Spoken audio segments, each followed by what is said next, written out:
துரோகத்திற்கு Nobel பரிசு வழங்க வேண்டும் என்று சொன்னால் அவருக்குத்தான் வழங்க முடியும். எல்லோரும் அவருடைய சிறப்பிற்காக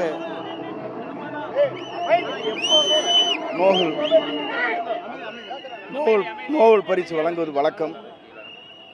துரோகம் என்று சொன்னால் ஒரே ஒருவருக்கு இந்தியாவிலே நோபல் பரிசு வழங்க வேண்டும் என்று சொன்னால் அது அவருக்குத்தான் பொருத்தம்.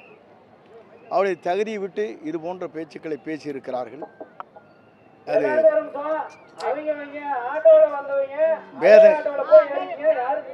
வேதனை தரக்கூடிய ஒன்று. இது போன்ற நிலைகளை மக்கள் பார்த்து கொள்வார்கள். மக்கள் கொந்தளித்திருக்கிறார்கள், அவருக்கு அது புரியாது.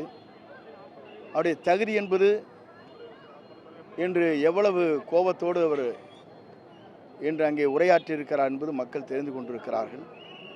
இதற்கு மேலே அவரை பற்றி சொல்வது சரியாக இருக்காது. குறிப்பாக காலம்தான் அவருக்கு பதில் சொல்லும். நாளைய தீர்ப்பு என்பது தமிழக வெற்றி கழகத்துடைய தலைவர் தளபதி தான் தமிழ்நாட்டின் முதலமைச்சர் என்பதை வரலாறு படைக்கும். நீங்கள் பொறுத்திருந்து பாருங்கள். நன்றி. வீதியில் அவர் தான் நடமுட முடியாது. அவரை பற்றி நான் பேச வேண்டும் என்று சொன்னால் 79 ஆரம்பித்தால் அவர் தாங்க மாட்டார். அவர் எப்படி என்னிடத்திலே வந்தார், எந்த வகையில் நின்றார், எங்கெங்கே என்ன செய்தார் என்பதெல்லாம் சொல்ல முடியாது, சொல்ல தேவையும் இல்லை. சொல்ல வேண்டிய சூழ்நிலை அவர் உருவாக்கினால் அது மக்கள் அப்போது தான் புரிந்து கொள்வார். இவர்கிட்ட போய் இவர் அமைச்சர் பதவி எப்படி கொடுக்க முடியும்? நான் இல்லைன்னா சட்டமன்ற உறுப்பினர் இல்லைன்னா இவர் எப்படி முதலமைச்சர் ஆக முடியும்?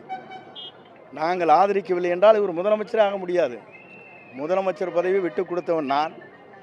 என்னிடத்தில் எத்தனை சட்டமன்ற உறுப்பினர் இருந்தாலும் என்பது அவருக்கு தெரியும். ஆகவே அதெல்லாம் புரிந்து கொண்டு பேச வேண்டும். நாங்கள் ஆதரிக்கவில்லை என்றால் கையெழுத்து போட வேண்டியால் இவர் முதலமைச்சரே ஆகியிருக்க முடியாது. அதை முதல் புரிந்து கொண்டு பேச வேண்டும். அவ்வளோதான் அவருடைய அரசியல் நாகரிகம்.